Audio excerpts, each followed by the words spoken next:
खबर जम्मू कश्मीर से है, जहां पर भारी बारिश की चेतावनी जारी हुई है। अगले 6 से 8 घंटों में भारी बारिश की संभावना है। मौसम विभाग ने इसको लेकर अलर्ट जारी किया है। लोगों से सतर्क रहने की अपील की गई है। हेल्पलाइन नंबर जारी किया गया है। आपातकाल के लिए 112 डायल करने की सलाह दी गई है। जम्मू कश्मीर में ये बड़ा अपडेट, जहां पर अगले 6 से 8 घंटे में भारी बारिश हो सकती है। प्रशासन लगातार लोगों से संपर्क बना रहा है और प्रशासनिक तौर पर लोगों तक ये मैसेज पहुंचा दिया गया है कि आप तूफान और बारिश से बचकर रहें। अलर्ट तो जारी किया गया, लेकिन साथ ही साथ इस अनुमान के बीच में अगले 6 से 8 घंटों में जो बारिश होगी वो बड़ी मुसीबत ला सकती है। अभी पिछले दिनों भी जब आंधी तूफान आया था जम्मू कश्मीर में, तो फिर बड़ी परेशानी आ गई थी। मौसम विभाग के इस अलर्ट को अब प्रशासन गंभीरता से ले रहा है। लोगों से सतर्क रहने के साथ साथ हेल्पलाइन नंबर भी जारी किया गया है। मेरे सीनियर कुलदीप अजय जांडियाल इस खबर को लेकर ज्यादा अपडेट के साथ जुड़ गए हैं। अजय, अभी आंधी तूफान ने परेशानी खड़ी की थी, मौसम विभाग ने एक बार फिर से अलर्ट जारी कर दिया।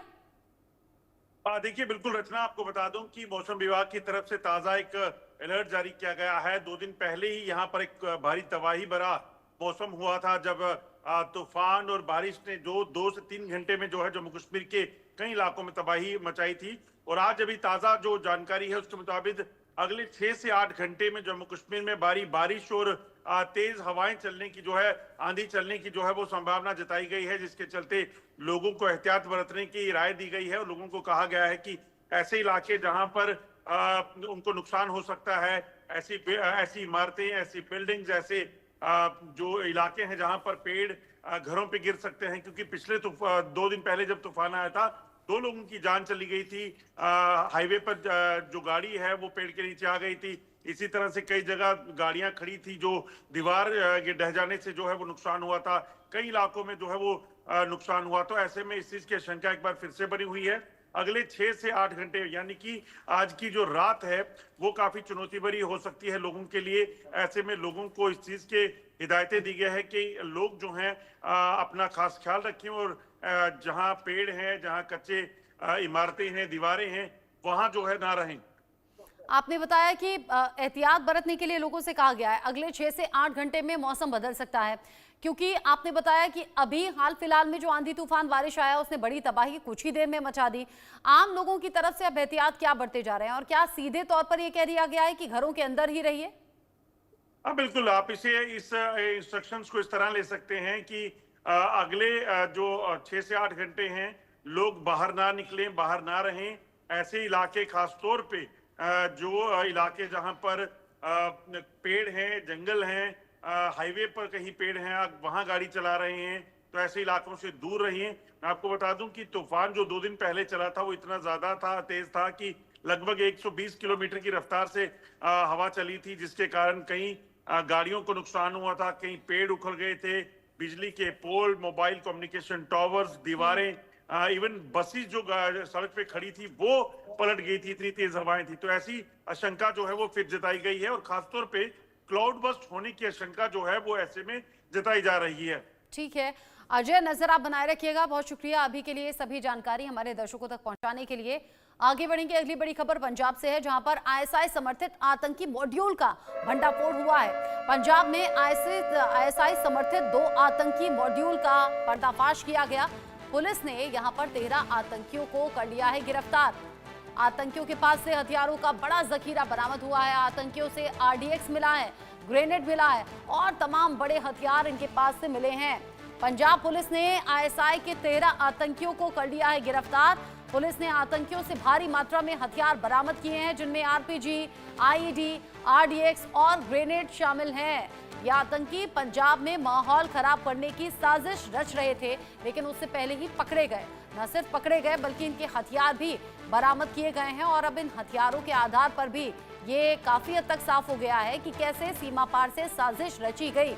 ये सभी वो हथियार हैं जो टीवी स्क्रीन पर आप देख रहे हैं। इन सभी आतंकियों के पास से ये 2 आतंकी मॉड्यूल ऐसे जिनका पर्दाफाश हुआ है, 13 आतंकी ऐसे जिन्हें पकड़ा गया है।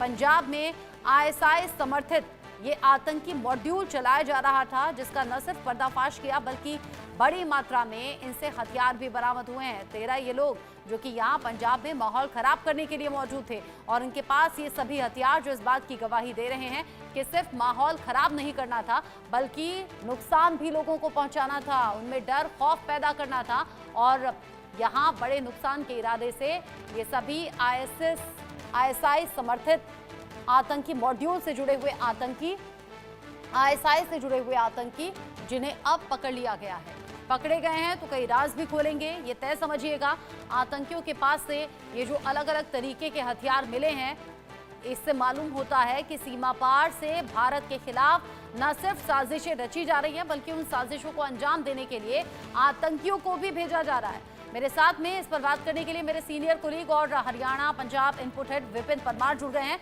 विपिन, 13 आतंकी पकड़े गए, बड़ी मात्रा में हथियार भी मिले, अब तक की पूछताछ किस तरफ जा रही है, क्या इशारा कर रही है?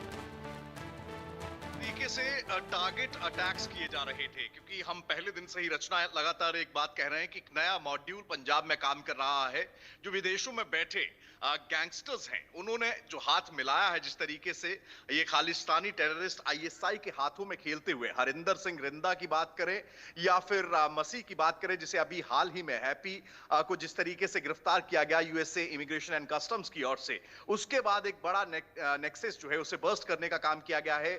जलंधर की पुलिस यानी पंजाब पुलिस की ओर से 13 आतंकियों को गिरफ्तार किया गया है और ये आतंकी जो है वो कोई और नहीं है, ये कोई वेल ट्रेन्ड आतंकी नहीं है बल्कि लोकल गैंगस्टर्स जो कि गैंग्स के साथ एसोसिएटेड हैं, जिनके पास्ट में क्रिमिनल रिकॉर्ड्स हैं, पर इनके पास से जो सामग्री मिली है रचना, वो कहीं ना कहीं चिंता का विषय है। अगर आपके पास रॉकेट लॉन्चर्स मिलते हैं, जिस तरीके से RPGs की अगर बात करें, हैंड ग्रेनेड्स की बात करें, विस्फोटक, 5 पिस्टल, ये कहीं ना कहीं अपने आप में एक चिंता का विषय है कि इस तरीके का असला जो कि अमूमन आपको ऐसे दुकानों पे नहीं मिलेगा। आप अगर पिस्टल भी खरीदने जाते हैं तो आपके लिए उसके लिए देश में नियम है, आपको लाइसेंस लेना होता है, आपकी पूरी वेरिफिकेशन होती है, आपके नाम पर वो असला जो है वो जारी किया जाता है। लेकिन यहाँ पर जिस तरीके से ये बड़ी खेप पकड़ी गई है अपने आप में एक बड़ी सफलता है, लेकिन जिस तरीके से रचना एक दौर था स्लीपर सेल का, स्लीपर सेल्स देखने को मिलते थे, पाकिस्तान से बैठे हुए आका जो है स्लीपर सेल्स को एक्टिव करते थे, उनके पास ये असला बारूद मिलता था। लेकिन ये जो चिंता का विषय पंजाब, ना केवल पंजाब बल्कि